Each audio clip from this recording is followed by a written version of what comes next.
Hello, my name is Nick Pope, formerly from the British UFO Desk, and you're listening to the Galactic Family Podcast.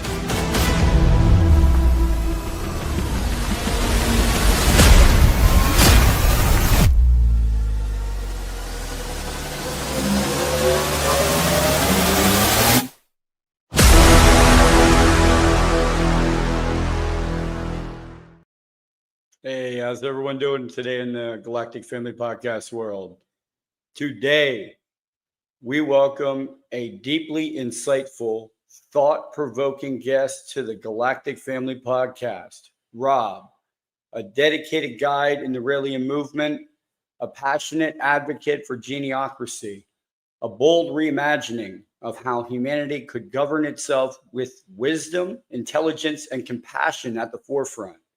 Today on the Galactic Family Podcast, he will be going into the revolutionary model of governance led by intelligence and compassion. Rob inspires others to imagine a future where leaders are chosen for their wisdom, not wealth or popularity. Grounded in Rael's teaching, his insights bridge science, logic, and love to help humanity evolve toward true peace and progress. Rob, I welcome you to the Galactic Family Podcast. How are you doing tonight? Good, Jay. Thanks for having me. Oh, it's a pleasure to have you, man. I want to dive right into it. I'll bet everybody's wondering what Geniocracy is, because I myself have sat there around that word, and I just had a conversation with one of the guides a couple hours ago, and we were talking about this. And the only thing I could think of for Geniocracy, the opposite, would be if anybody has ever seen the movie Idiocracy, where it's all the people that do not have the smarts to actually maintain the government and the machines and everything to balance humanity. So with Geniocracy, what all are we talking about when we talk about Geniocracy? Yeah, so Geniocracy is a form of government that was suggested or advised to us by the Elohim. I kind of want to recap a little bit if there's any listeners who might not be caught up on where all this is coming from. So the Elohim are an extraterrestrial civilization. This word is a Hebrew word that means those who came from the sky. And it has been mistranslated into a singular god. But these are, like I said, extraterrestrial scientists that came to the earth a long time ago and created all life on this planet. When they came, there was nothing here.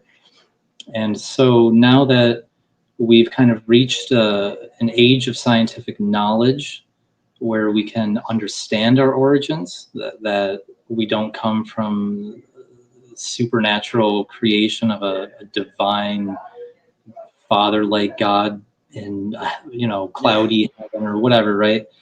Now that we've reached this age of scientific understanding, they came to us and presented the revelation, the truth of our origins. And so when they spoke with Maitreya Rael, who is their latest and last prophet, because they had sent many prophets in the past, they provided him with a message of what to do, how to help ourselves as well. They explained our origins. They also kind of explained and guided us towards how we could shape our future into a more peaceful and harmonious civilization. Okay. So one of the ideas that they suggested to us was adopting a new form of governance, which they called Geniocracy, which is a government that is led by geniuses rather than a simple democracy, or as you call it, an idiocracy. Yeah. So this would be a form of government where it's at its core, it's essentially still democratic. We would be electing representatives but these representatives would be drawn from a pool of geniuses, more specifically a pool of people whose intelligence, however we might define that, and I'm sure we'll get into that at some point in this conversation, but whose intelligence is 50% above the average in the population. Okay. And moreover, that even the people voting for these representatives their intelligence would also have to be, let's say, 10% above the population's average. Yes. So that at the heart is the most basic elevator pitch of geniocracy. Okay. So how did Rael first introduce this concept then?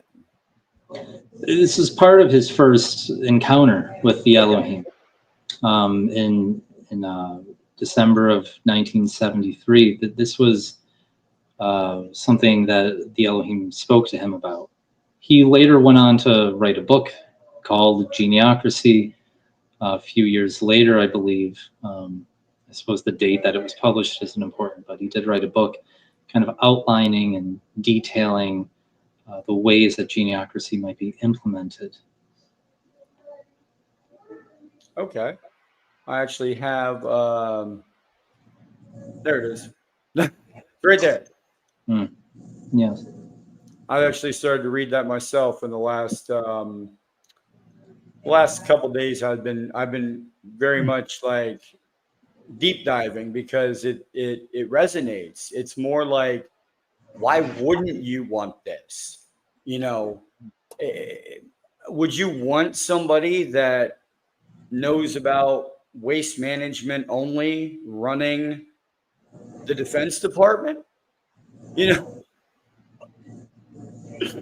no, because you want somebody in charge that knows what they're doing, that is smart enough to react and adapt to situations that could, present themselves. You don't want somebody that doesn't know what they're doing. So I really didn't see the fact of why everyone was so against it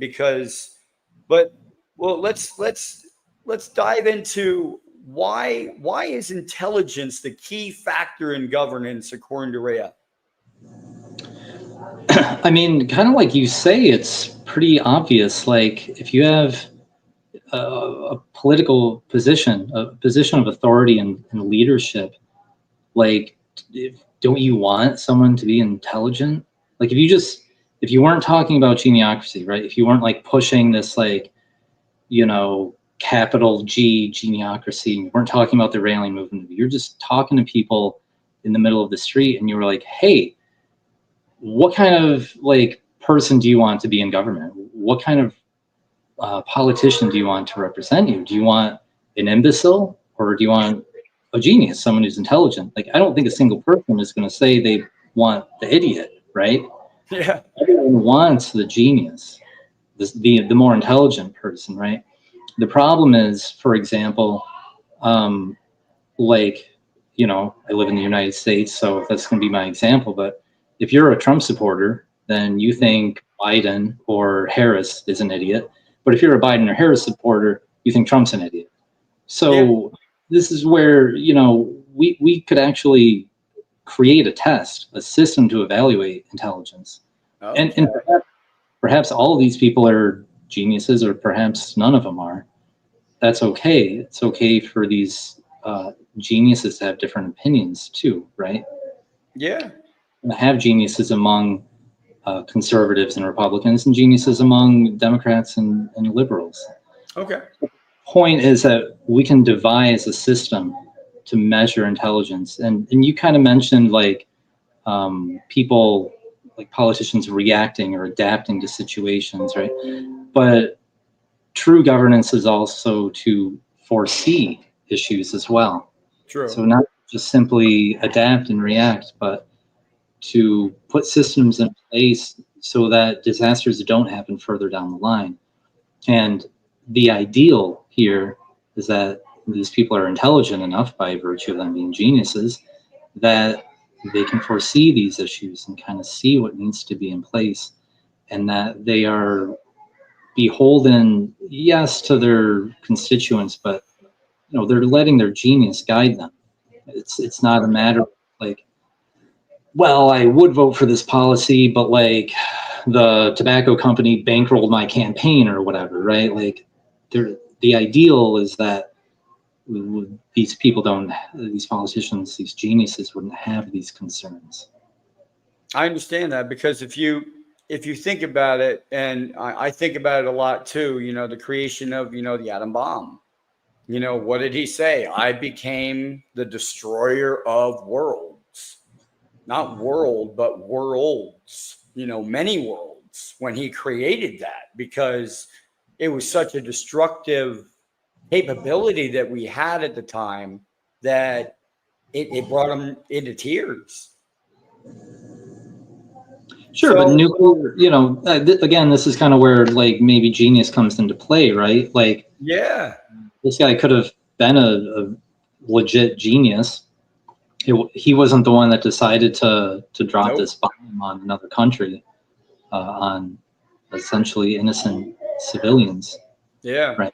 So this is the core argument behind Geniocracy, is you have these people who have created every wondrous luxury that's in your living room, right?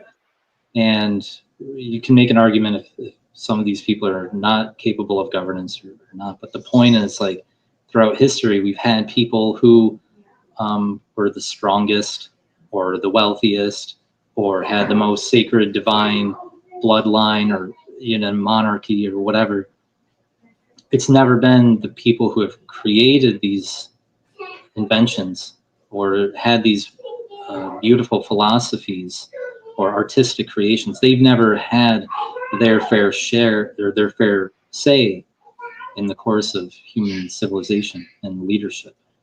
I think of what a world would be like if Tesla was elected as president, Nikola Tesla. What would the world be like? Sure. And that's kind of a good example, because it's, in the Geniocracy book, Rael gives an example that's kind of around Tesla's, when he was alive, like around that time period, Yeah. Of if everyone used to have horses, right? And so when the automobile was invented, if you asked people to vote for which they would prefer, at the time, most people probably would have voted to keep horses and ignore automobiles, right? Because it's what they knew and it's what was comfortable. And, automobiles were a nuisance because there weren't roads. So you had to watch out for them. They were dangerous, and you had to learn how to use them. And what a pain in the ass that is. I'm not going to vote for them. But, they're more efficient. They can travel farther, faster, longer. They the horses aren't getting tired out or like dying on the side of the road. You don't got to take care of the horses. There's not horse shit all over the street, right? Obviously, like, cars have their own problems, 100 years later. But that's kind of besides the point of what I'm saying. It's just that regular people don't necessarily have the foresight of what might be good for them. Oh yeah. Yeah, and I totally agree with that. So if we had Geniocracy, then how would the system select its leaders then? Like, how would we start that process? Like you said, we develop a test then to test an intellect of a person, and then we base it off of that? Or do we go and we do the geniuses that we already know are geniuses and develop the test around that? Yeah, that's an interesting thought. I don't know the answer to that. Like, do you have non-geniuses develop the test to determine? Well, like you've got Einstein, who never finished school.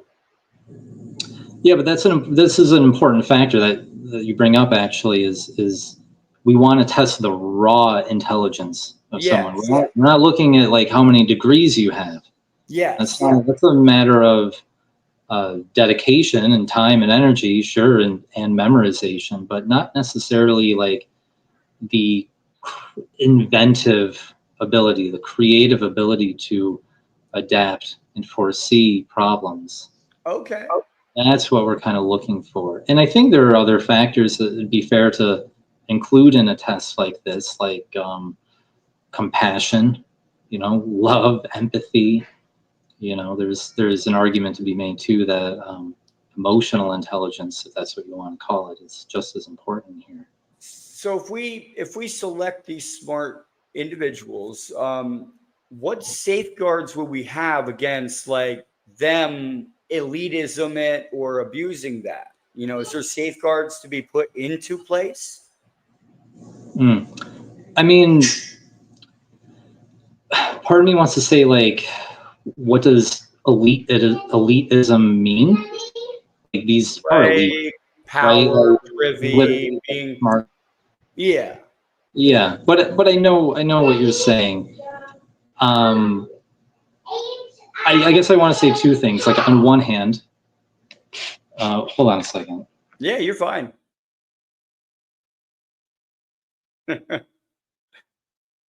Rob had computer problems before, so he's on his tablet. Sorry. No, you're fine. I don't know. Like, my kid is like yelling down the stairs, and I just don't know if you can hear. So there's kind of two things I guess I would say here. Is on one hand, if you look at a government like ours or any in history, there's been safeguards, and Yes. they fail, right? Like, people want to abuse these powers. But I think the thing about geniocracy is that there's a lot more that goes hand in hand with geniocracy and making it successful. You spoke with Charlie, so I think about paradism, right? Mm-hmm. So, a world that has no money, where people don't have to work. I mean, I'm not saying that's required for geniocracy, Yeah. but paradism brings a sense of brotherhood and union to all humanity, right? And so Geniocracy, as Rael presents it, is a one world government. If you go to I used to, when I was a teenager, like I would go to like conspiracy, Yeah. websites, and it's like, oh, like they're, the Illuminati are gonna like create a one world government and blah, it's just so bad or whatever. But really, this can be a beautiful thing, right? Of course, we don't want governments exploiting people and spying on people and whatever, right? You don't need a one world government for that to happen, right? Yes. So by having a one world government, you're kind of eliminating this favoritism and these politicians like vying for their nation to be better than others, right? You're eliminating each nation having its own army, having its own claim on various resources in the world. Yeah. This would be a world government where the people, the geniuses that are elected, can make decisions on behalf of humanity. Each representative would represent like a certain region, a certain population of citizens, but they're still present on like the world stage and a world council as well. And so, when you ask what are the safeguards here? I think the idea of like removing nationalism and putting into place these other systems that, the Raelian philosophy talks about can dismantle, discrimination against like other races and ethnicities and religions and whatever. When we start dismantling that and we focus on humanity as a whole, I think that's a huge safeguard. Another important safeguard, I think, is that there's no like one like top genius. There's no president who has like actual authority. There's no one person that can push the big red button, right? Everything is made on a collective decision. It would be a council of geniuses. What is best for the humanity as a whole instead of this country or this country? Yeah. Mm-hmm. No, that's exactly what it should be. I'm with you on that one. Like, it should be that way already because, like I said, if they were running the world, that guy had cried because he created the atom bomb, and it's like, what would have happened? He probably, if he was in charge, that project would have been scrapped. It would, Right. it would, or, Nuclear energy is a beautiful thing, or it right? would have went another direction. Yeah. Yeah. But Yeah, that's kind of what I was talking about is that these wondrous inventions get misused, oh most yeah, violent ends, right? well, you see it all the time. It's like I can buy a commercial drone and I can, fly it around the woods, or I could take that same commercial drone and fly it in my neighbor's backyard. I mean, Yeah. Yeah. it's illegal, but I can still do it. That's it's a choice to the individual person. So with Geniocracy, how do we protect minority rights then? Like, how do you protect the ones that aren't geniuses? I mean, like, why do you think they would? Uh, I would just want to push against you a little bit. Like, why do you think they need to be? What makes you think that geniuses would want to like exploit or well, abuse the? any minority, even if it's not them, like if they're like, how would they protect that? Like it'd be like you said, would it be like just the council would have to, like, they would all decide on something instead of individual people? Yeah, I mean, just the same. I don't know. I guess I envision the same things that like we have now, right? Like if a citizenry disagrees with the decisions its electors are making, you can impeach Yeah. them. You can, I don't know, revolt. You can Revolt. Hopefully not protest. revolt. Well, I mean, If I'm it's a just good thing saying, going on. like, it's always been like the nature of a government to, um, protect its Yeah. citizens. And I'm not trying to ignore the fact that minorities have been abused or exploited or mistreated over history. Yeah. But I'm just saying I don't think that um, the nature of geniocracy requires any sort of special I prevention got that you. we wouldn't already have done or Yeah. suspect. If that makes No, I sense. got you on that. Like, it makes sense. Like, at this moment, we see it the way it is. There's no reason to change something that's not broken. And Geniocracy definitely is not broken if that gets put into place. Yeah. But Like I said too, like you could test for yeah, compassion, right? So you're not electing people maybe who even have it in their heart's desire to exploit minorities. And also, like I mentioned, you're implementing, if not having implemented already, these kind of philosophies behind paradism, where you don't need to work or do physical labor. There's no money because robots can do everything, AI can do whatever. Um, Whatever you want to picture here or talk about here. So there's no like exploitation happening in terms of like physical or even mental labor. I got you. And then, yeah, we want to protect various, I don't know, ethnicities or religious groups, right? Like, Of course. there's in a future, the Elohim returning and I don't know, Christianity disappearing notwithstanding, like we can still have a future where there's other religions, right? Yeah. But hopefully we're wise enough to only tolerate religions that preach tolerance, right? And they're not quoting 1,000-year-old scripture That are saying hateful or wrong. anything. Yeah. Yeah. No, I got you on that one.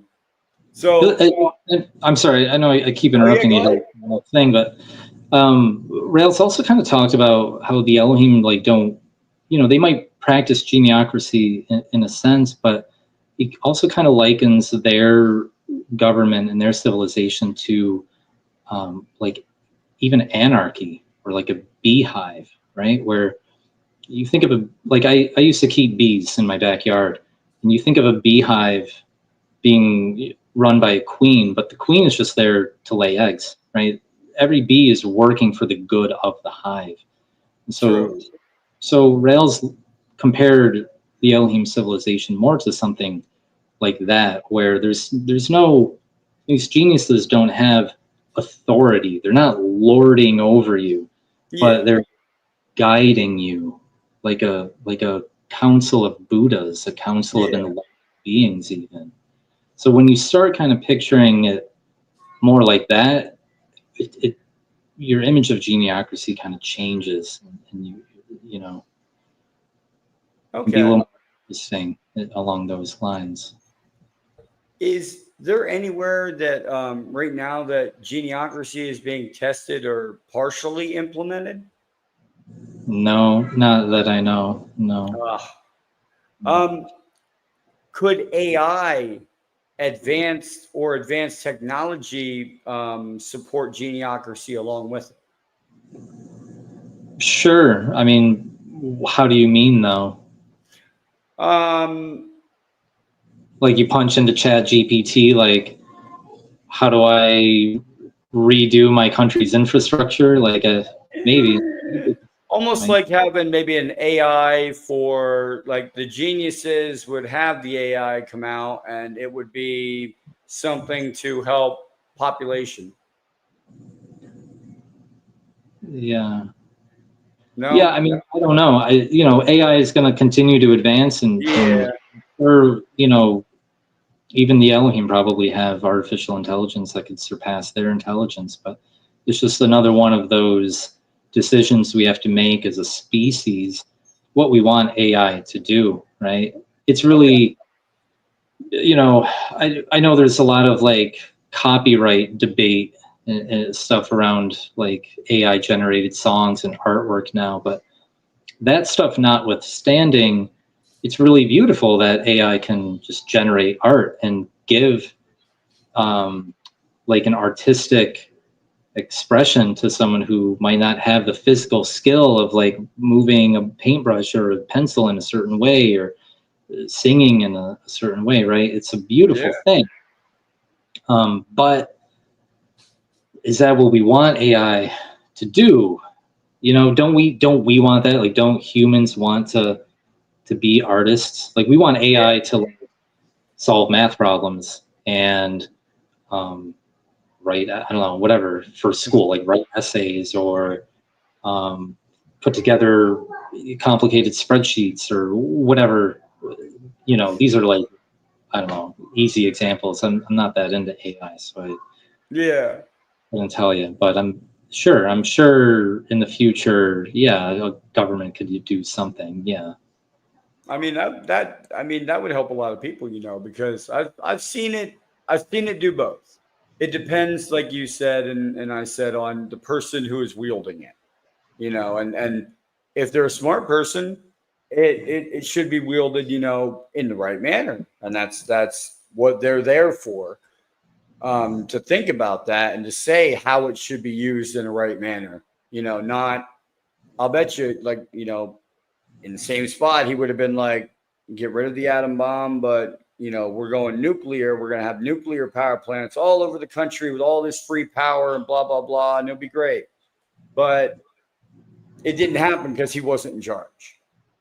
So, but now, what is your personal vision for how geniocracy could reshape the world in the next 50 years, Rob? 50 years, that's like 2075. Yeah. Hmm. Yeah, I mean, there's so much to, uh, I'm thinking of like Rail's book of Geniocracy, and the second half of it kind of touches on, again, a lot of these paradigm ideas. So yeah, I mean, I see a world of very intelligent people taking the most like newest off the press kind of technologies and figuring out how to implement them quickly, right? Like the person who like invented the light bulb, said that he wanted it so that only rich people would burn candles, Mm-hmm. right? So I see a world where like the newest, latest, most advanced technology is implemented and developed quickly and kind of like rolled out to people in a quick, fast manner. And Okay. that, you change the world very quickly because there's things that are being done in Japan or China that aren't being done here, or things that are being done in like France or Russia or wherever that aren't being done somewhere else. But when you kind of have everyone on the same global platform with the same kind of access to resources and the infrastructure to get things from one place to another, you change the world very rapidly. Oh yeah, it definitely could. If we're all on the same page as a species, then there's nothing that we couldn't accomplish because wow, like the intelligence of one person, coming up, or everybody now is on the same page. It's like whole paradigm shift would happen. Um, now let's get into meditation and the Raelian philosophy a little bit. So, why is meditation so important in the Raelian teachings? Um, Meditation, like, that's how you be happy. When you can, free and relieve the turmoil of your inner mind, I mean, that's how you become happy. Um, when you can detach yourself from being a self, and you can stop feeding your ego, then you've relinquished any sense of fear or inhibition or anxiety. I mean, and that's only done through meditation. You can see a therapist, you could take medication or whatever, but meditation is changing your brain for the long term. So that's Okay. why it's so important. It allows us and connects us to infinity, to the universe, makes us realize that, we're just a piece of it. We're one little um, grain of sand on a beach, each of us. You, know, you don't Yeah. look at the beach and think, wow, like what's it like to be this one grain? I mean, maybe you do, but you look at it and enjoy it as a whole, as a complete entity on its own. The Okay. beach filled with grains of sand, and that's what we are. That's what meditation lets you feel. Okay. How does meditation connect to contact with the Elohim? So yeah, like by turning down or turning off your kind of thoughts and your thinking brain, um, you're kind of like clearing the airwaves, so to speak. But I want to make a distinction between like meditation and like telepathic contact. Okay. So Raelians practice like a telepathic contact with the Elohim. This is kind of where um, the idea of prayer comes from. So we don't pray to the Elohim like, please, can I have a new car? Can you like Yeah. my mother? She's sick or whatever. You're just sending love to the beings that created you. Yeah. So there's a little bit of a fine distinction here there between telepathic contact and meditation. Okay. Yeah. When what benefits do you get from you know from these practices? Then is it like you're re-energizing your body? Have you ever meditated? I do. I meditate a lot. So Just for the other people out there that don't. No, I know, but I guess it's like a tricky question for me because, like, you can Google like benefits of meditation or whatever, and it'll tell you like, reduces blood pressure, reduces stress. But what do you personally get out of it though? Like by meditating, like does it help you with managing thoughts? Does it help you, connect more? Does it help you de-stress, or does it help you? There's different different reasons why you meditate. Mm-hmm.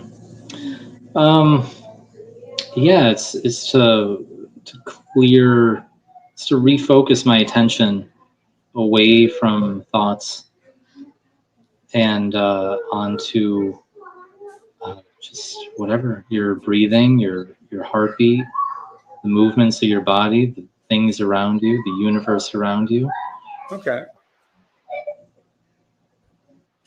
It's a tricky thing because if you really look into like the philosophies behind meditation, there's teachers and other traditions who would argue that like you shouldn't have to meditate, like you shouldn't have to sit down to meditate because you're always conscious. Yeah. You're always existing. You're always confronted with thoughts.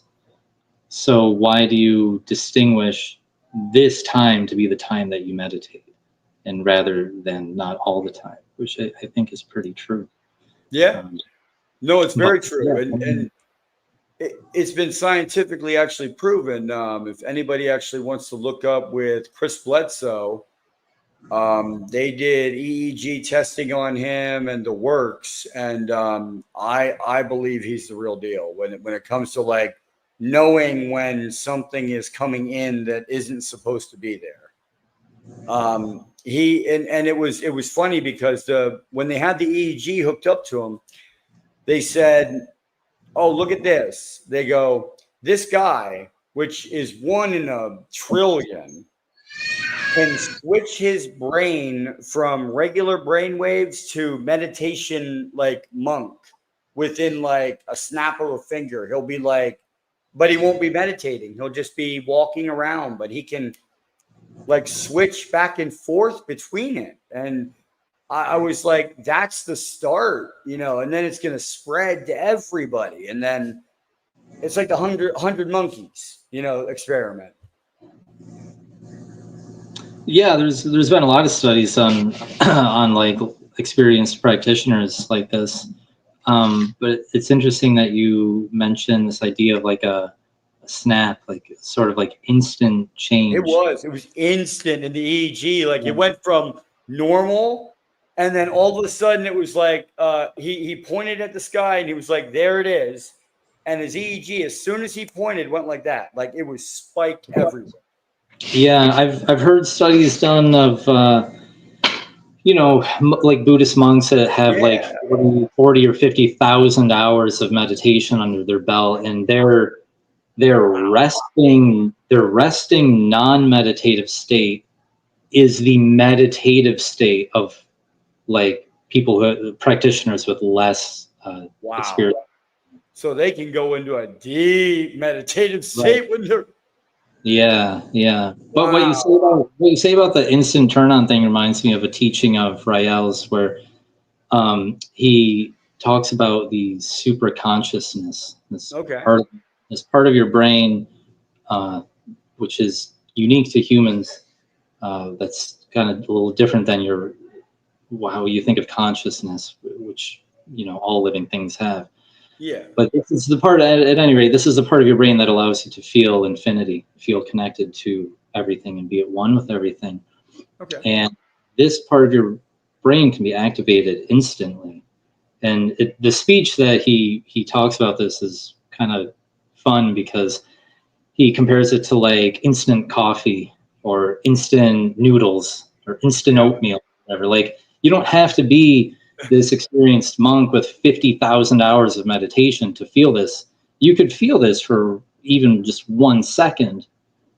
The hard part and where the time and effort into a meditation practice pays off would be in feeling this for a longer period of time, right? But I think that's a beautiful teaching in the Raelian philosophy that Oh yeah. not only can anyone be a Buddha, so to speak, but that you could be so instantly, and even if you're inexperienced.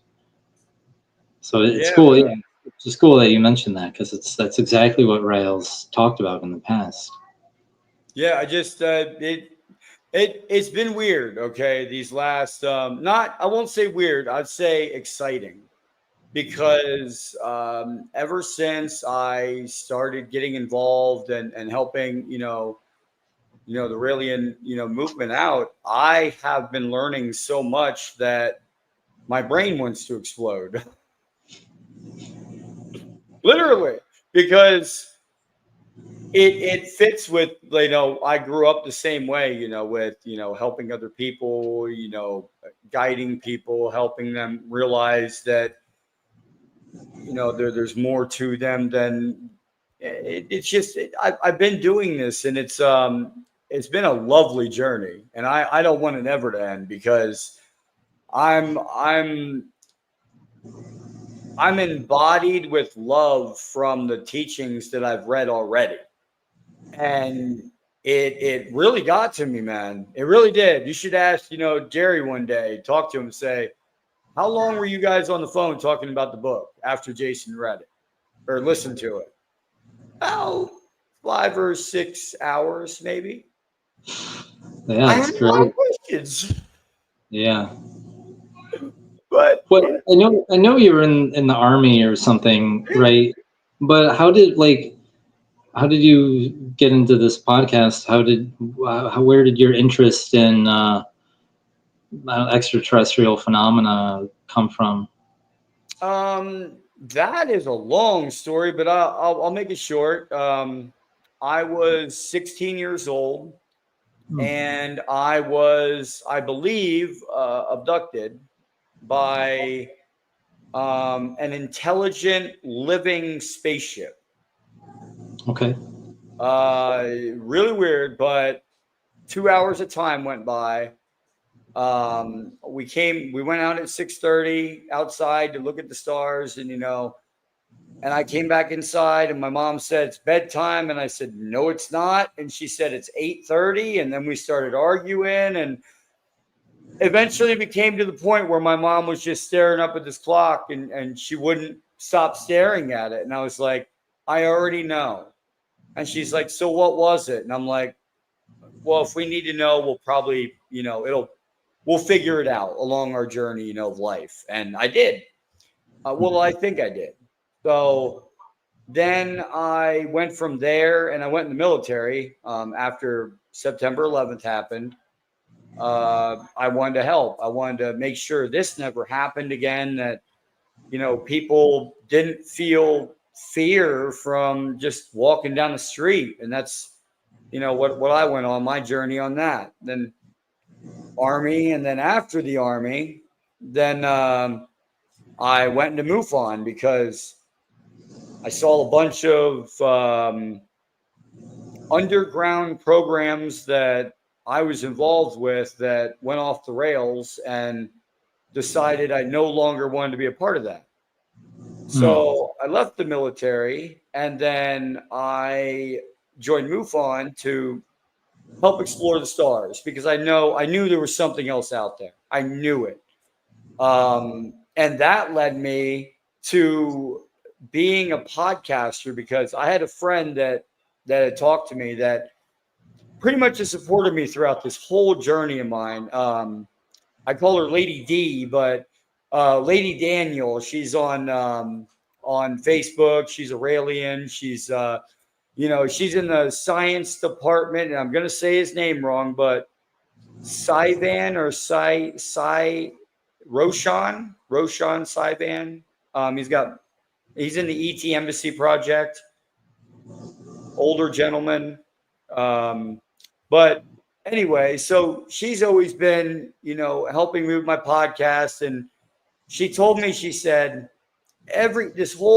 she she was feeding me every little bits and pieces and saying, "Hey, Jason, maybe you should check this out because you really embody this guide mentality. Like you're not selfish. You're not, wanting to be number one. You're not this. You're not that. All you want to do is put out good information, not Mhm.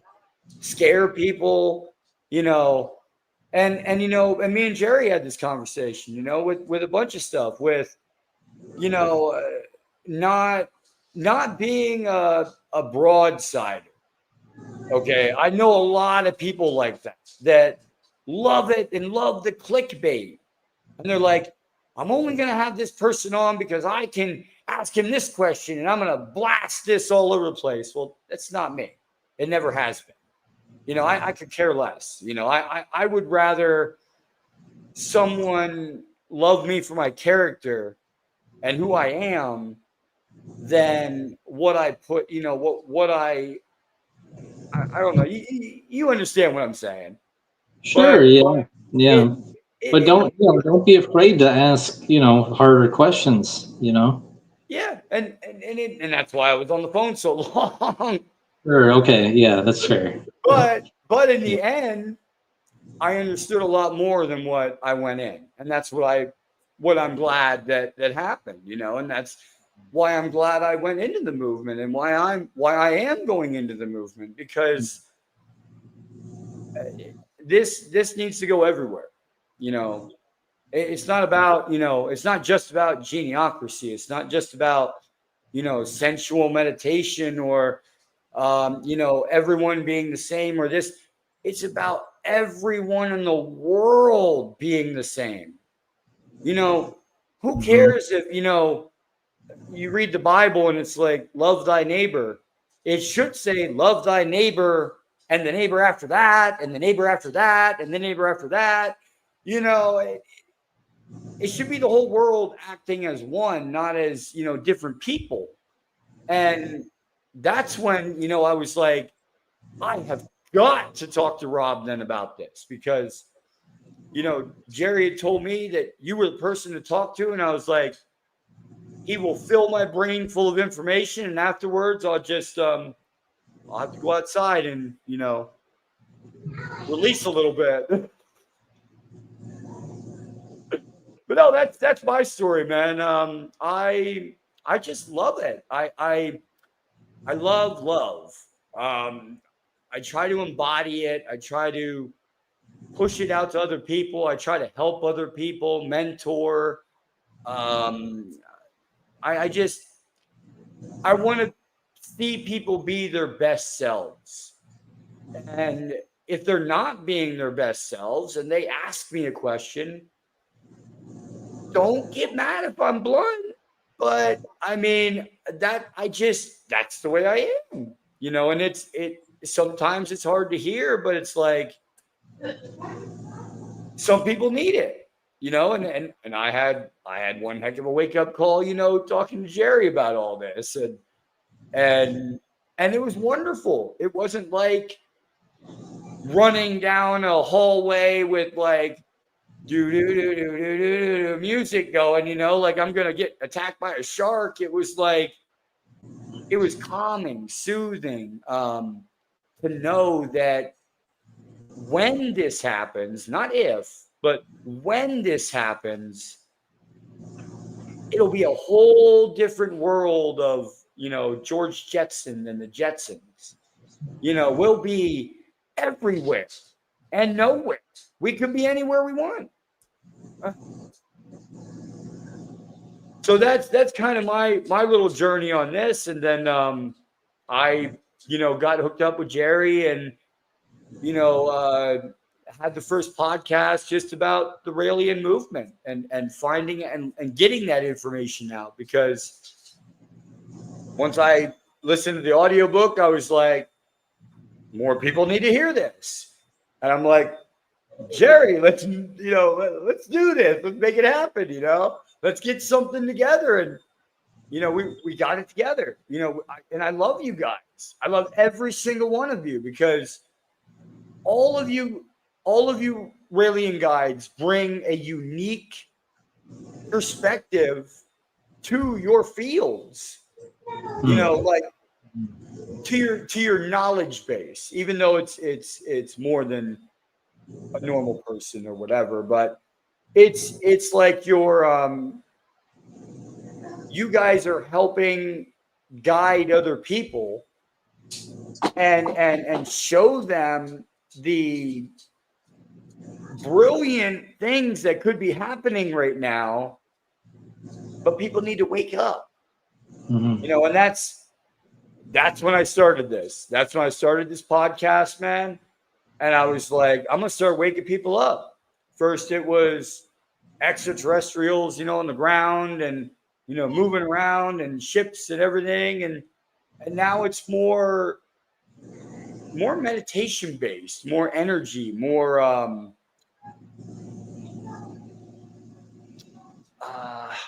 spiritual than it has been. And I love you guys for this. Like, I couldn't be happier to interview you guys, because it's been a definite journey for me, and I know for my audience too, because I went from the UFOs are here to take over and everything else or whatever. I was just going with the flow, like news does. And then, here she is right here. And Lady Daniel, who's also a Raelian, got me involved, and she just little pointers. She didn't push me. She didn't say, you have to join and be a Raelian. She gave me little pointers, and I myself made the conscious decision to say, this is me. And that's how that happened, brother. Yeah, that's good. Thank you. I'm glad to hear your journey. So, each of us has kind of a unique journey of how we got here. I don't know if they would recognize me or my name or something on Facebook, but I know Lady Danielle, because she does too. I think I knew her back before she was like officially joined the movement, even. She used to on Facebook. So she's awesome. A long time ago now, but oh yeah, she's awesome, man. She's my chat room pit bull, I call her, because I had somebody on that was a little over the top with questions at one of my guests, and I don't like that. And when somebody puts a question out and it makes you feel hurtful or not wanted or this or that, I don't like those questions. Mm-hmm. So I love it that I have Lady Daniel too with the support, because managing both is kind of hard as all heck, and she's a pit bull. Any of those messages come up, they're gone. And that's the way I like it. Keep the channel clean, healthy, vibrant, loving, and embody it on everything you do. And that's what I do. Yeah. Well, I'm great. I'm grateful to be here, and that you've talked to so many of us. That's great. Oh man, it's been a wonderful journey, like I said. So harmonizing meditation. Sure. What's the purpose and the method behind that then? So one of the pieces of knowledge that the Elohim taught us was that the universe is infinite, right? That not only is there no God or evolution and no soul, but that there's no Big Bang, right? The universe has always existed, it always will exist, and that the stars and planets of our galaxies are the infinitely small atomic particles of an infinitely larger being. And inverse is true as well. So that our atoms and quarks and whatever, those are galaxies to infinitely smaller beings. So by teaching us this harmonization with infinity, the Elohim allow us to feel at one with all of this and at peace with all of this. I mean, ultimately, the purpose of it is to feel the pleasure of it. We were created for pleasure. We were created to exult and enjoy and revel in existence and feeling infinity. And So, and like I said at the beginning, like meditation is to be happy. yeah. And is there like unique elements to it then, like mantras, imagery, breathing, specific to Raelian teachings? Yeah, like if if you attended a happiness academy and we do daily meditations, Okay. we do mantras. It doesn't really matter what the word is, Hmm. just to exercise your vocal cords and to um, by repeating these phrases and these syllables, you're focusing on that, which means that you're paying less attention to the thoughts in your head. So there's, we do some mantras. Um, we always do some deep breathing before we begin, like the formal meditation, because by oxygenating our bodies, um, we're giving ourselves what they need, and Okay. giving our body the energy it needs to uh, do what we want it to do, like in the meditation. Um, Well, it's like the blood needs oxygen. I mean, and the sure. more oxygenated you are when you're, with the breathing techniques, your blood flow is more, and you're circulating that energy faster through your bloodstream. hmm Another common meditation is to look at the symbol of infinity. Hmm. Um, everything I just talked about, the universe being infinite, that's what this represents, right? The swastika Yeah. represents infinity in time, and then the triangle pointing upwards representing the infinitely large, and the triangle pointing downwards, the infinitely small. So we meditate, on this symbol. It allows us to better feel infinity. And Rael has said that there's like, I don't know, he's never gone in on details, and I'd be apprehensive if I kind of knew Yeah.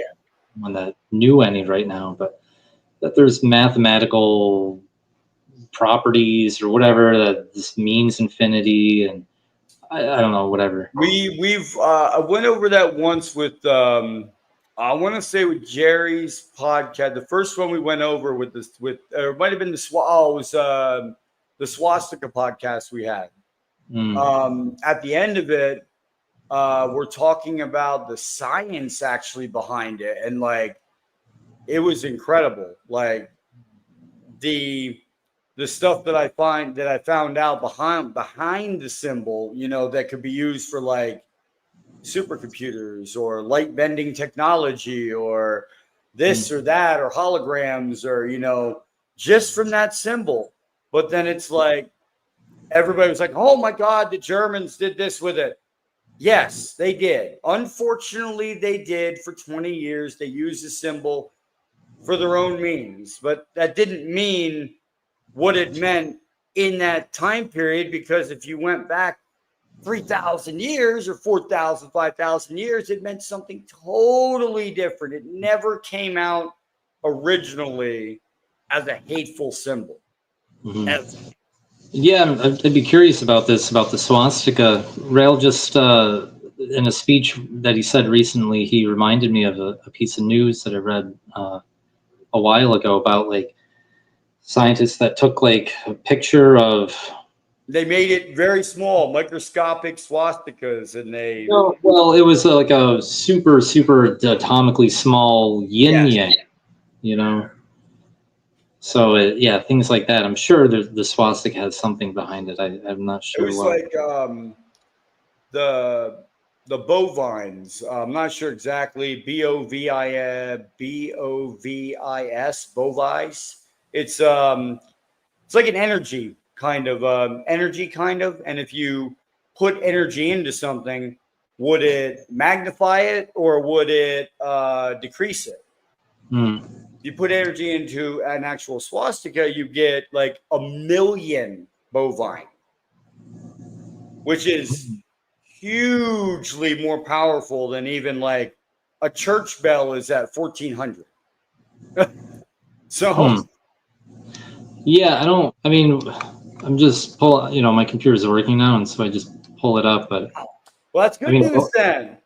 yeah. But we'll see how long it lasts. Oh boy. Well, yeah, because a bovine is like a cow, so I'd have to do some digging on what it is. But the yin yang thing was kind of interesting. I don't know if I'll be able to pull it up, and I don't want to be too distracted anyway. Yeah. If anyone's listening, like you can Google search like I don't know, yin yang atom picture or whatever. So anyway. Yeah, the Elohim are very advanced, and they know a lot about the universe that we don't. So. Oh yeah. We're privileged to know what they've told us. So, how should a beginner then get started with Raelian meditations? So on our website, rail.org, you can just download Rail's book, Essential Meditation, for free. On that same website, we also have, I don't know, maybe 15, 20, maybe not that many, but, we have some meditations available to listen to for free as well. It takes you through the 6 meditations that are kind of discussed in the book, Essential Meditation, as well as some other ones that he's taught and developed over the decades as well. Okay. Yeah.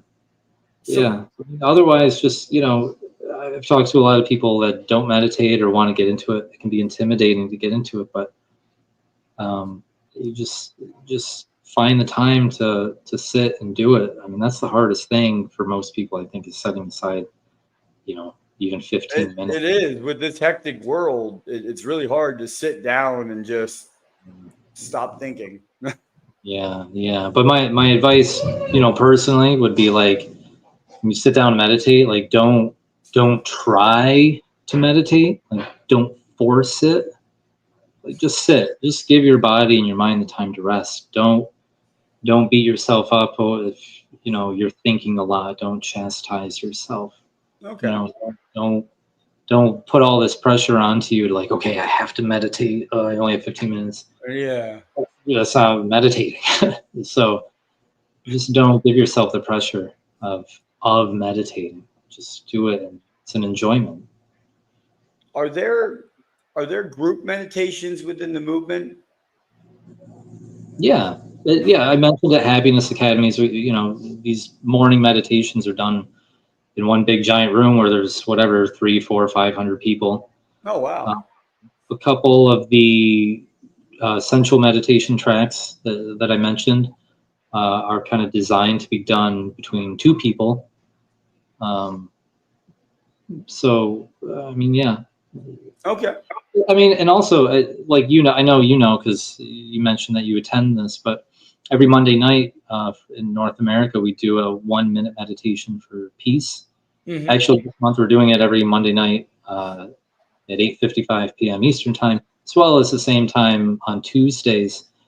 I just heard that it's Monday and Tuesday now. Yeah, so you can do this alone in your bedroom, or tune in, or not, or you can do it in a group. But when we meditate in a group, the effects of the meditation are stronger, right? Your brain waves are like bouncing off of each other and synchronized.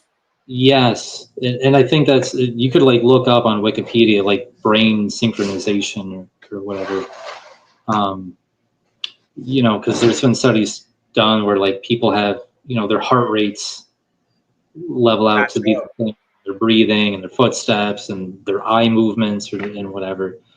So there's kind of a lot going on with brain waves and stuff to line people up with each other. Oh yeah. Yeah. So, let me see here. How can people deepen their practice over time? I mean, you got to do it, Oh yeah. You got to put, you got to put the time in. I've practiced a lot of different meditations over the years. And now, I mean, there's smartphones and you can download like dozens of different apps that have different meditations and different teachers and podcasts and whatever. I mean, whatever you want to find, just pick one and you can, go from there. So you can go to a library, you can go to a bookstore and look under spirituality or meditation, or just go on YouTube and look up like meditation speakers. And I'm saying this from a perspective of not just Raelian meditations, right? But the Buddha is one of the prophets of the Elohim. So that whole tradition of thousands of years of yogis and monks practicing meditation and cultivating their inner harmony. I mean, that stuff is valuable. Once you remove the window dressings of souls and reincarnation and whatever mysticism it's picked up over the years from being, taught to primitive people that didn't know better. Once you remove all of that, all those teachings and all those philosophies are just as valuable now, even to Raelians. Rael has said a lot that Buddhism's the closest religion to our own. So yeah. Yeah. So what is how does meditation support social change and personal liberation?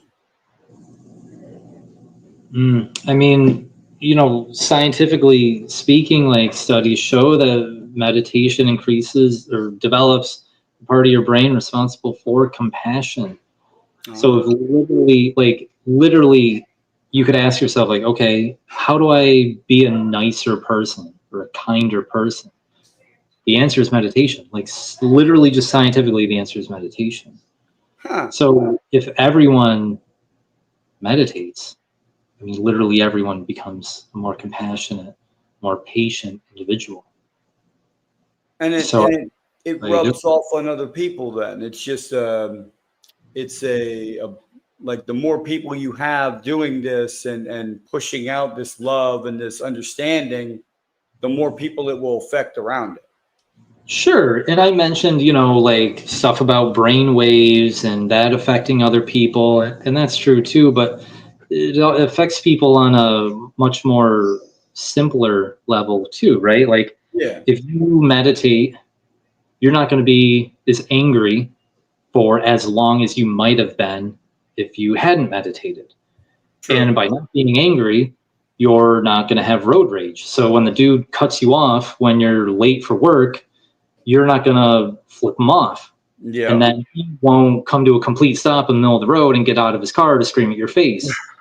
And then a cop comes and the whole like domino effect and whatever. Now you're charged for assault, right? Yeah. Just a simple way like that, where it's like, oh no, you meditated, and so you're more patient, and maybe you're even in a good mood, and you're like, you know what, I'm gonna let this guy go out in front of me, and then it's like, and everything's fine, and now you're not sitting in jail because you couldn't control your anger.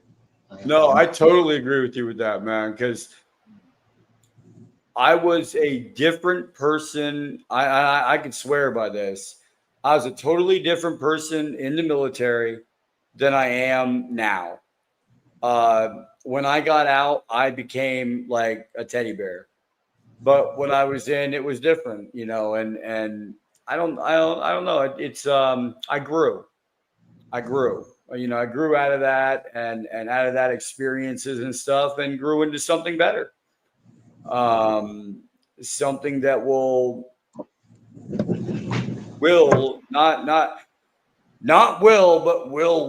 change humanity. It will. Like, there's no ifs, ands, buts about it. Like, if anyone would just take the time just to listen to the audiobook and just think about what you were taught when you were younger, but put in there the fact that we already know that extraterrestrials exist and technology exists, and then put that in the same context with the Bible, and it's another book. It's totally different, and it's Rael's book. It's Rael's book.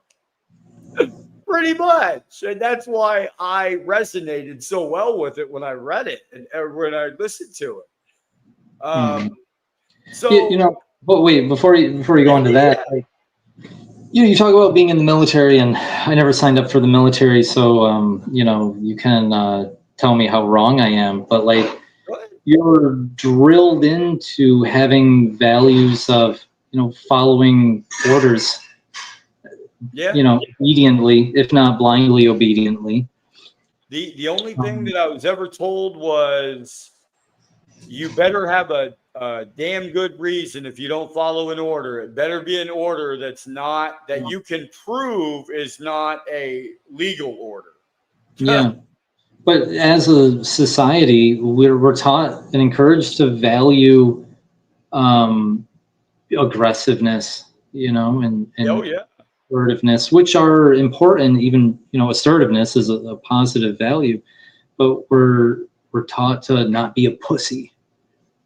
Fight back. Punch the guy. Well, look at what's going on at the White House.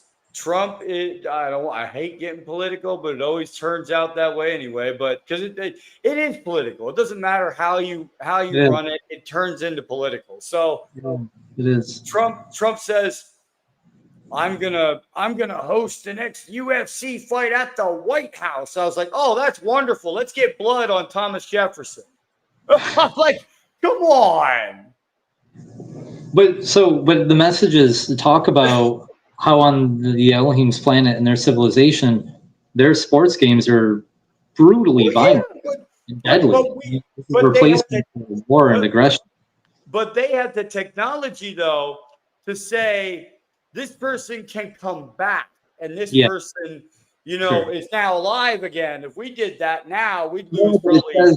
But it says that they have, like, whoever plays these sports, they have to sign a waiver to not come back. But anyway, I know I get what you're saying. I'm not trying to. No. I mean, but it's personal choice. Regardless, it's personal choice. You don't have to play. Yeah. So, I mean, but it's been a wild ride. It's been a wild ride, and I think it's going to get a lot wilder because in the next couple of years, I already see that there's something huge going to happen, and I felt it. I've been feeling it, and I know it's going to happen. I don't know what yet, but I know something is going to happen. Well, hopefully, what's going to happen is we build the embassy and the Elohim come back. Yeah, I definitely hope so. Please. And here's another thing that I was thinking of the other day. And they were like, oh, you can, you have to learn, and you have to, I was watching this one podcast, and they were like, oh, you have to learn with your soul, and you can, choose to come back to Earth to learn again. And I said, well, if I have the choice to come back to Earth, I'm definitely not coming back here. Right. Anywhere else on the galaxy, I'll live on an ice rock more than I would this planet right now. Yeah. But that's what needs to change, and that's why I'm thankful, happy to be interviewing you guys and getting the word out, because it's definitely something that needs to happen. And if it doesn't, it could utterly end everyone. And that's not something I want to see. I want to see everybody grow and everybody, be their own individual person, but at a safe, honorable, whatever, rate. But so your experiences, though, with meditation, what is your most profound or transformative moment when you first started meditating? What did you see in yourself?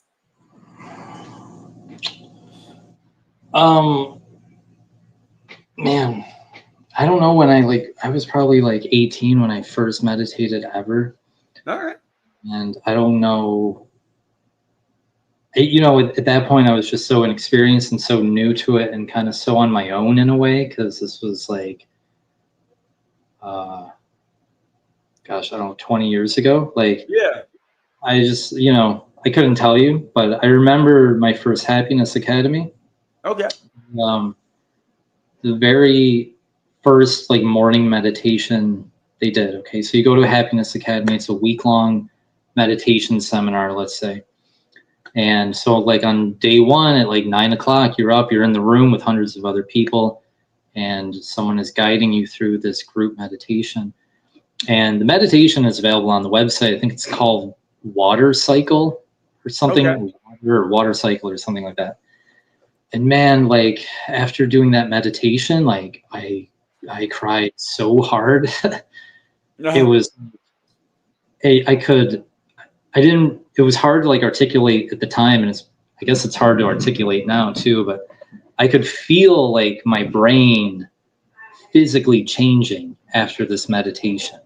Yeah. Like it was like, it was like I could feel my super consciousness like cracking its neck and like stretching and finally like waking up. Like I just cried, and it was so profound. Yeah, profound is a good word for it. Okay. So that was kind of the very start of it. Yeah. All right. Something more, let me say too, something more recently that kind of changed me and kind of set me on my current path was just kind of this like idea, this kind of like, I don't know, phrase in my head that was like, how long are you going to let your stresses and anxieties bother you? Like, how long are you going to carry this weight? How much how much more time and energy are you going to spend thinking about this thing? Like, isn't it time to let it go? Is it, if it was ever worthy of your time and energy, isn't that time over? Like, can't we move on? And so when I just kind of like mused and meditated on that for a long time, and that was really like the start of my kind of like freeing myself from my thoughts recently. Okay. Yeah. No, that's beautiful, man. I had something similar happen that I was crying profusely, but it wasn't tears of anger or anything. It was tears of happiness. That I felt that, and it was like it was a shock or a wake up or I don't know. You got struck by lightning. Mm. So, do you want to give the audience any closing thoughts or messages for the hope and peace for the audience before we would go into the meditation, Rob? Yeah, I guess I kind of want to try to bridge Geniocracy and sensual meditation here. Okay. I didn't have time to find it, but Rael has said in the past, like, I mentioned how meditation can make someone kinder and more compassionate. And so Rael had said something like, well, then we should require every politician to practice meditation. Can we require every politician to go through some sort of meditation course or seminar or retreat or whatever? If we know that it can make someone more patient and more forgiving and nicer and more tolerant, like, doesn't it behoove us to hold our politicians to this kind of standard? I agree. So, we can talk about genius and intelligence and whatever all day. There's a lot of smart people on the planet, right? Yeah. We're not short for intelligent people, but we are short of loving people. Yeah. And people who see past differences and see past the education that they grew up with, saying that, Black people are bad, illegal immigrants from Mexico are going to take your jobs, AI is going to take your jobs, everyone's going to take your jobs. That's everyone's fears. And then the Raelian perspective is like, well, good. Like, we don't want people working, right? We want to free people from physical labor so that they can enjoy their lives, so they can practice meditation or express themselves Or artistically. do art or sing or, spend time with your family. Like, geez, it's not that. Just enjoy your life, Exactly. Teach people meditation and have politicians practice meditation and have a better world, I 100% agree, man. 100%. So now we will go ahead and, Rob, I'll start the music and then I will mute myself. And then I will let you take it away with the ending meditation, and then we will stop the meditation. Any questions anyone has, and then if you're okay, we'll call it a night. Sure. Yeah, man. Go ahead. All right, man.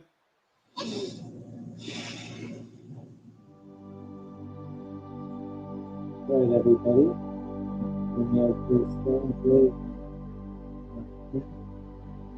You good? Good. I'm just getting the music up to your voice. Okay. Yeah, just let me know. It's more voices.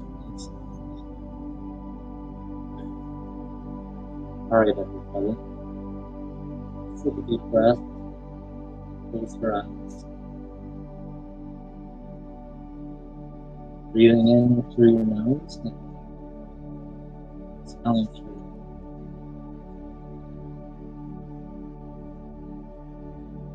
Breathe just for a minute or two. Stay with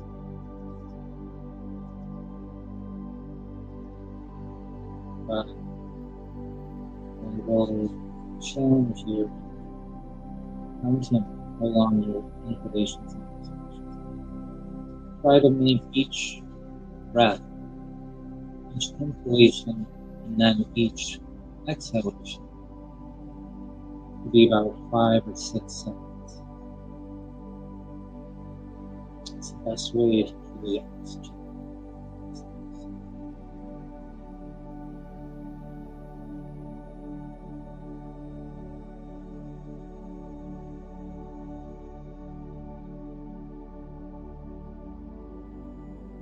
When you breathe in deep to it.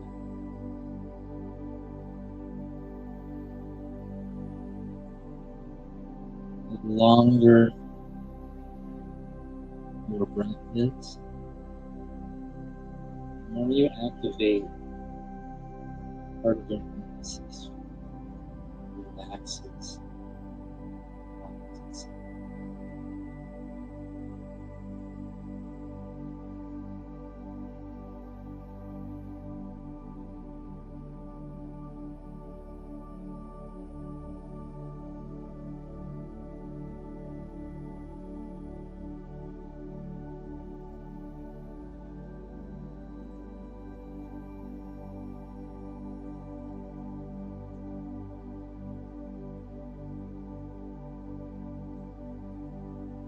Just a few more times. In through your nose.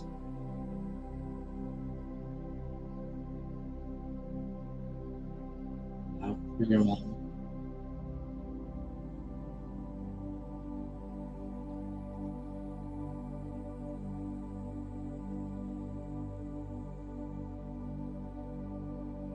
I want you to imagine a world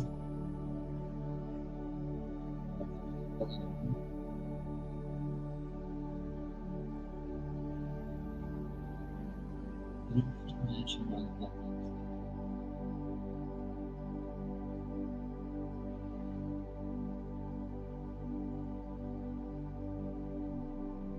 looks like. 8 billion people sat down at once.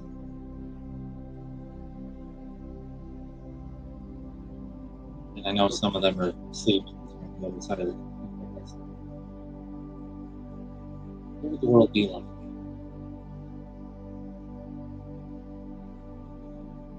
Billions of people. 1 minute. center. Just breathe. Just feel each other.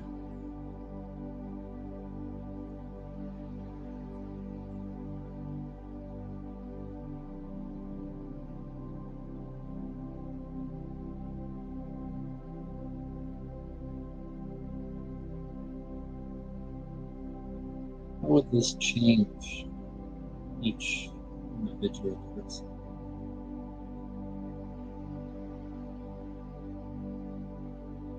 How would it change you?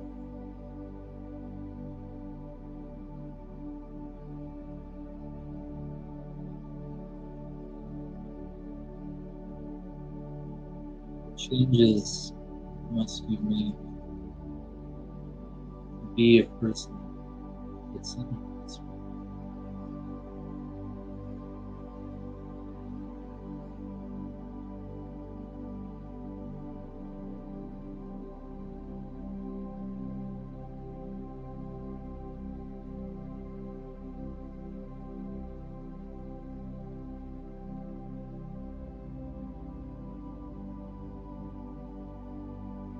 This world you want is no relation to yours.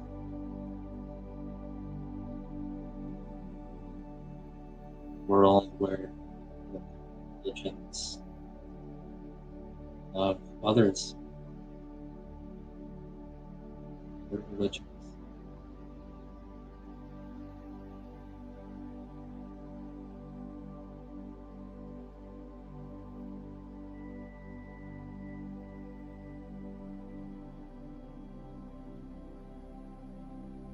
Imagine this world being one that doesn't fear alien invasions or experimentations.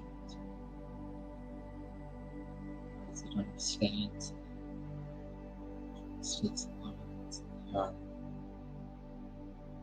beings from other planets are also full of love and peace.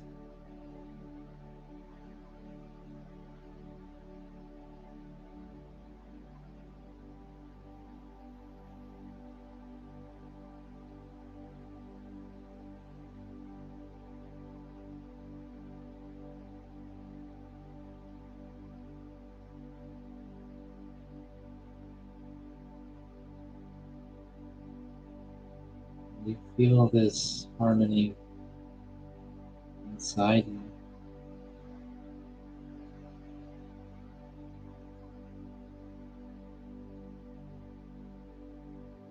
Filling each crevice of your body, penetrating each cell.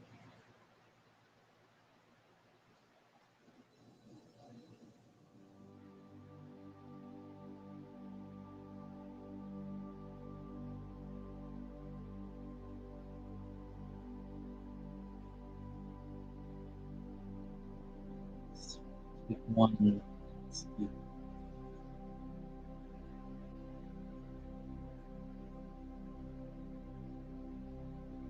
nice. Don't think with meditations.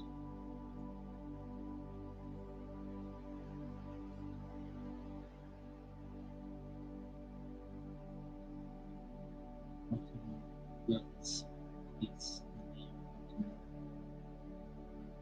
This loving kindness of all the simple feelings.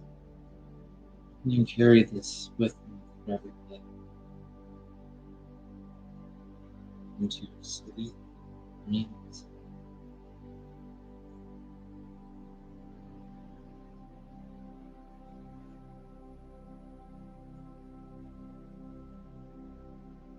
Feel that.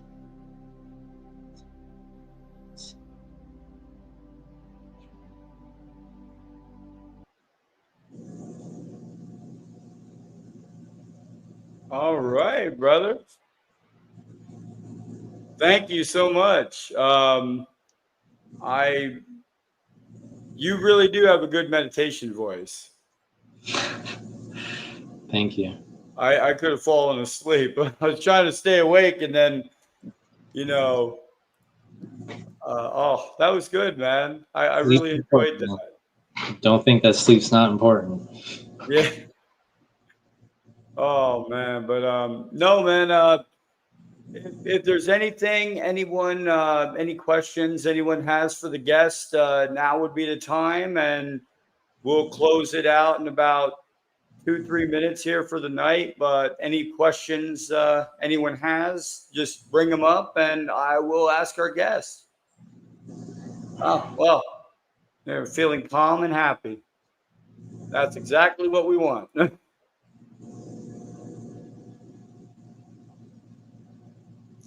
All right. Well, if no one has anything else, then I'll let you go, Rob, for the night. And I hope you have a wonderful evening, wonderful night.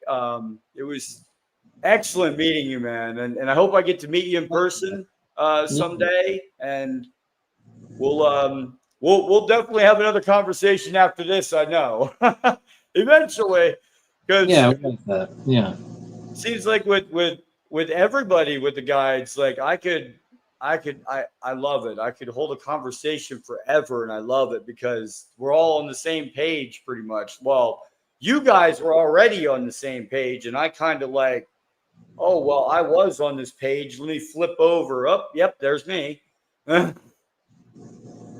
didn't know it until I knew it. It like I said, Lady D, she shot me little things here and there. You should look into it. Look into it. You do the same thing that they do. Like you radiate peace to everyone, and you respect people. You don't put them down. You don't do any of that. You see other podcasters out there, and they're like, Rob, oh my God, sensual meditation, you guys are all doing this, and then you're like, come on now, dude, like get out of the 5th century, and beating women over the head with clubs and all this other stuff. Like we're we're Yeah. we're civilized now, we can think about other things, like. So I thank you, man, and you have a wonderful night, and hopefully your computer keeps working. Yeah. Thank you. Thank you for having me, Jay. It was a pleasure to talk about all this with you. So we'll see. Anytime at all, man. Yeah. Anytime at all. You want to come back on and do a meditation for a half an hour? I will let you go. Oh man. All right. Okay. You've piqued my interest now. You let me know, and I'll put it out, man. Because you got a good meditation voice, man. I guarantee you, if I was sitting back here on my chair and not on this upright chair, I'd probably be asleep right now. So, and a lot of people, are getting out, um, getting what they need out of the meditation to let them grow. And you are helping them do that as well, Rob. Like Mr. Nobody. Much respect, because that's one of my people too. That was there from the beginning. That just emulated the whole channel, and was helping me from the very beginning. And I helped them too. It's not just they help me; it's a mutual thing. You know, I love having you on, man. I love having you, Jerry, Leah, Charlie, everyone. Everyone's been so nice and down to earth, and just human. Just being themselves, and that's what I love about it. And I can't wait, dude. So you let me know, and I'll put it on, man. But I mean, anytime you want to come back on, you just let me know. Sure. Thank you. Hey, have a good night, brother. You too. Thank you. Good night. Good night.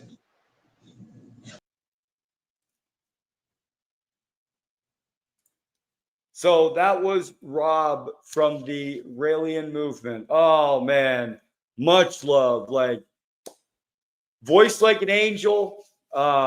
Need to have him on here more often doing meditation. So if oh, thank you, Mr. Nobody. I appreciate that. that you like the people I bring on, because I like to embody the love, the respect, and not even the respect. I could care less about the respect. You can respect me for being a person that will always be there for a person if they need me to be. You can call me up any time of the day you want, and I'll answer, because that's who I am as a person. I can't let somebody go and be on their own. It's not who I am, not who I'll ever be, and not what I embody, and not what I want this channel to embody. Peace, love, and understanding.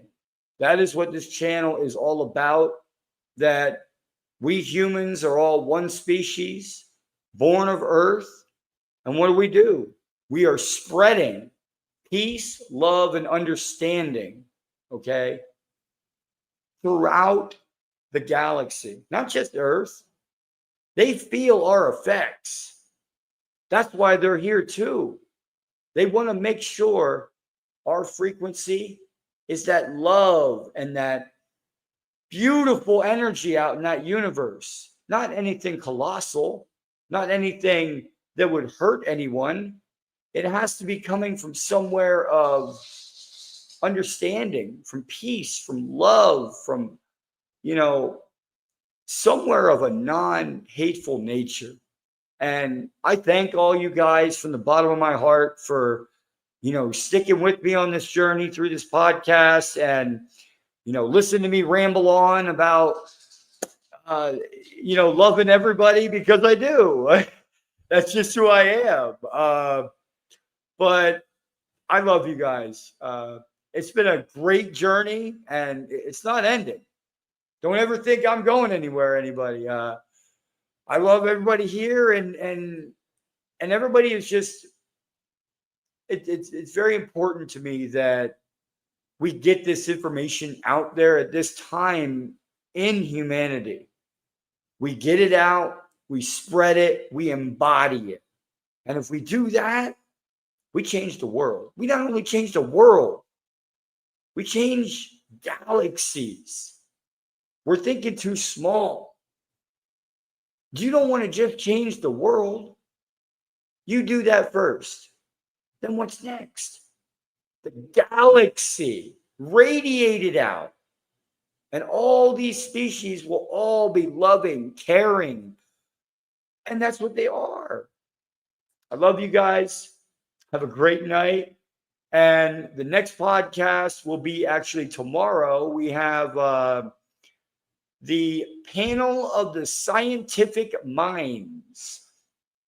It's a 4-person panel, different backgrounds, all different backgrounds from all different fields, science, philosophy. I have Reverend Carter, who is actually, I'm telling you, Gary, you're going to love this guy. He should have been a guide a long time ago, because this guy just embodies love out of his ears. Reverend Carter, he's wonderful. He'll be there as well. And, we have science backgrounds and laboratory, and, we're going to have a wide variety of guests on the podcast tomorrow at 8:00, starting at 8. We're going to see how long it goes. I really don't know how long this one will go, because it's a panel. You guys can ask any question you want. I've got some questions I want to ask them as well. I mean, you've got all these smart people in one place. Come on now, let's start getting a list together. I know somebody's got some questions for these people in psychology, meditation techniques, in translating the Bible the way it was meant to be translated. Reverend Carter talks about, the extraterrestrials that have presented themselves in the Bible that we have forgotten about, or we have rewritten over, that there is stuff out there that is still a mystery that we still need to go for. And hey, I could ramble on all night, but that is tomorrow at 8 o'clock, guys. I hope to see you all there, and bring your questions. It's going to be a good one. Four-person panel of a wide variety of suspects, channeler to a reverend, a channeler, biomechanical UAP technologist, to what was the other one?